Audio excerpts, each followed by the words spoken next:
This is Cast of Wonders, the fiction podcast for young adults featuring stories of the fantastic. Hello! Today we present Jez Patterson's story, Pignus. Jez is a British teacher and writer currently based in Madrid. You can find out more about Jez and her work at jezpatterson.wordpress.com. Please check the show notes for details. And now, we've a tale to tell.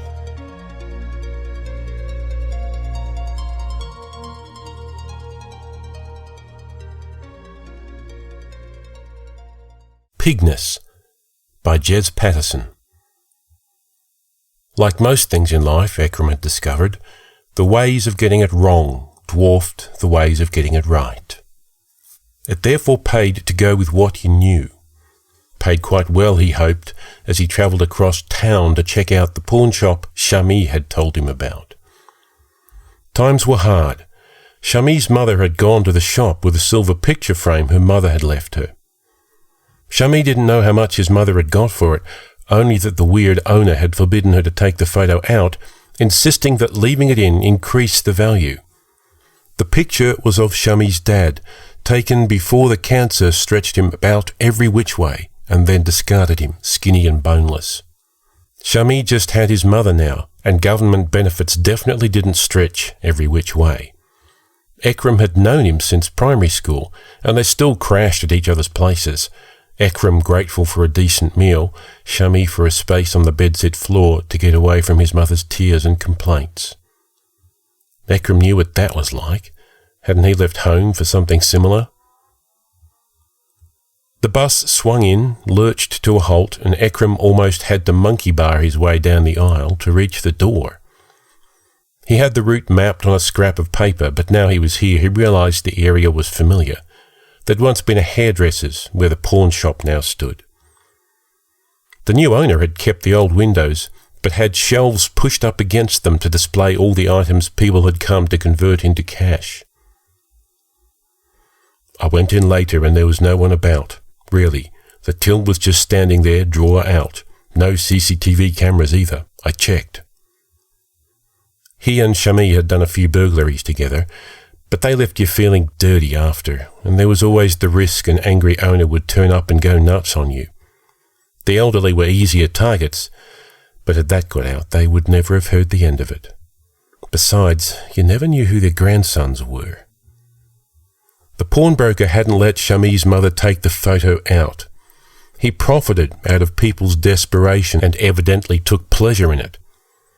No one was going to shed any tears or kick in the bedsit door if he turned the man's gaff over. The bastard had what was coming to him. Shami had given him the address because Ekram lived in another area of town, so there was less chance of him being recognised should there be any witnesses.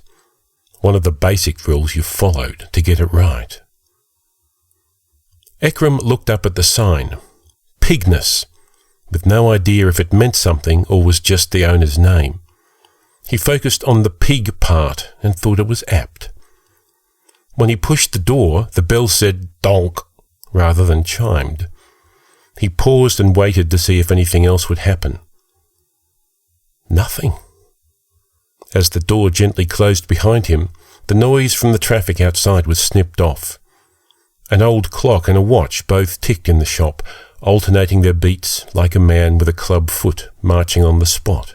"Hello?" Ekram said rather than called out. Nothing. He turned a full circle, seeing odds and ends that presumably had value to collectors or dealers, because it all looked like junk to him. When Shami had mentioned it was a pawn shop, he'd first heard it as porn shop and got excited. He blushed at the memory now, Shami's laughter. He walked towards the back, behind the glass-topped counter to where the old-fashioned till's drawer hung out. Crap, no notes. In fact, it was full of brightly glittering coins. He swung another look around and carefully eased one out. 1 shilling was written around the edge in stylized letters above the same 3-pronged symbol that was displayed on the board outside, and that Shami had said was how you knew it was a pawn shop. Ekram flipped it over. The other side was a bearded man with a crown. He rubbed it between thumb and fingers. It had to be old, but had been polished so it gleamed. If it was solid silver, it also had to be worth something. Currency Ekram recognised would have been better, but he'd come with his pockets deliberately empty and with the intention of being filled. These would have to do. He'd just slid that first coin into his pocket when the door opened and the bell donked again. "Good morning," the woman said. She had silver-grey hair, combed and pinned back, and when she forced a nervous smile up onto her features, the skin of her face shattered like a farm in a drought. She had a plastic shopping bag with her and plunged in a hand to pull out a purple cushioned jewellery case. "It was my mother's, her wedding ring. I hate to part with it, but what can one do the way things are?" Ekram stared at her, waiting for her to realise he wasn't the one she should be talking to. Apparently, though, she was too wrapped up in the distress of parting with a family heirloom to see what should have been obvious. "How much do you think it's worth?" she asked. £50, he said, hoping that was a kind answer. The woman nibbled her lips with teeth that were like lumps of eraser stuck in old bubble gum. Sniffing something back, she nodded and held out the box towards him. Crap! Ekram turned back towards the till and saw it was closed again. He could at least give this woman the money she needed, even if it were in these weird silver coins. He tickled some of the till's buttons, going through the motions without an idea what he was doing. Somehow he must have chanced on the right combination, because the drawer popped out and the coins were gone.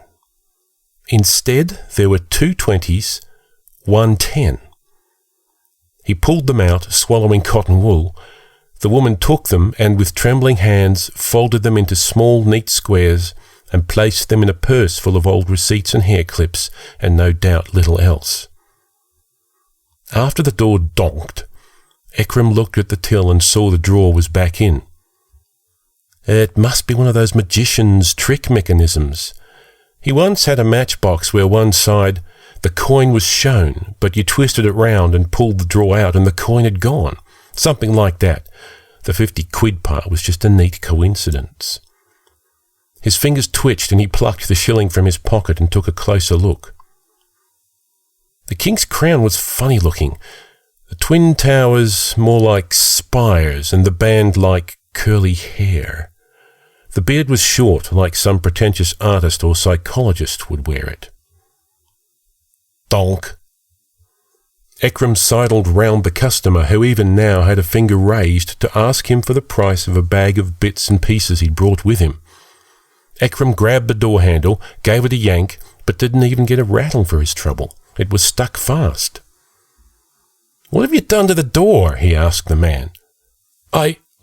The man stepped back, flustered, and reached for the handle. The door opened as smoothly as if it had been greased. They both looked at each other with different reasons for their individual confusions. "I thought you were the owner," the man said. "No, I just... But explaining what he was doing here was going to cause even more complications. "I was just having a look around, maybe to sell something." I know where you're coming from with that." He was as old as Ekram's grandfather, but sallow-cheeked and with a crack running down one lens of his glasses, the handle on the other side bound with an elastoplast. "Like selling a portion of your soul," he said. "These were my father's. He served in an Indian regiment during the war." He held up the bag for inspection. Ekram looked inside, saw medals and faded ribbons. Once again he felt sorry for the poor individuals that were forced to come here. He fished out the coin and on a sudden whim held it out. "Here, I don't know where the owner is, but this might be worth something." The man looked at the coin but didn't touch it. "Never seen one like that. It's a shilling. Solid silver, is it?" "Yep, take it, it's yours." And suddenly Ekram found that he was making the offer for more reasons than just to be generous and to show a bit of charity. He really needed the man to take it. I don't think I should. It's funny, but I don't want the responsibility. That sounds nuts. It's just, do you know what taking the king's shilling used to mean? That's not a king. No, he looks more like the...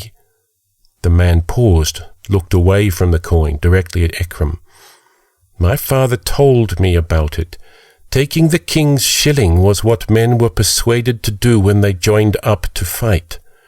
Sometimes, though, the press gangs tricked them, got them drunk, and slipped it in their pockets. Then it was their word against the recruiters. I didn't take it, Ekram said too quickly. Thank you, but no. The man was jittery now. He scrunched up the top of his bag around his father's old medals, opened the door and slipped out. Ekram attempted to dive for it, but it slammed, actually slammed this time. His feet hadn't moved and were only released when the door was shut again. The goods lining the shelves reminded him of funeral goods placed in a tomb. What was it the man had said? Like selling bits of your soul? Ekram saw how worthless some of the items were now. Pictures drawn by a child, the type you might stick on the fridge door but no one else would ever want. Bundles of handwritten letters and postcards. More family photos like the one Shami's mother had brought in.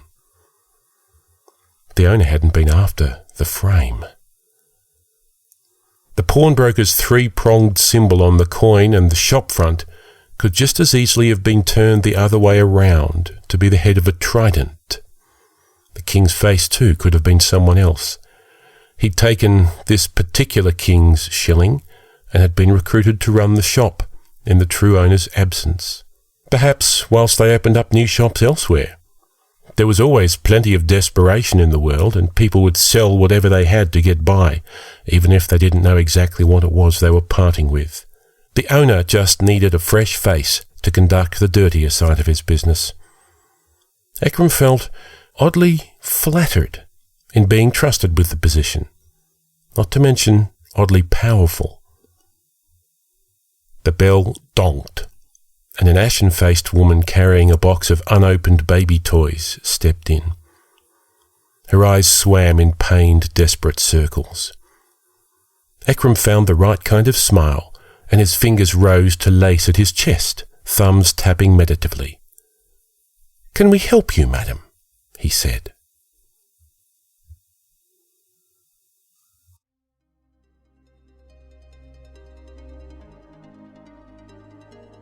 And so ends Pignus. Of this story, Jez says, the word Pignus is Latin, and where we get the word pawn. The three-pronged symbol mentioned in the story is traditionally mounted outside an establishment to indicate that it's a pawn shop. How each pawnbroker conducts their business, however, is another story, of which this is just one. Cast of Wonders is a production of Wolfsbane Publishing. The editor is Marguerite Kenner, the host and audio producer is Graham Dunlop. Artwork is by Barry J. Northern. It's released under a Creative Commons Attribution, Non-Commercial, No Derivatives license. Share it, but don't change or sell it. Theme is Appeal to Heavens by Alexei Nov from musicalley.com.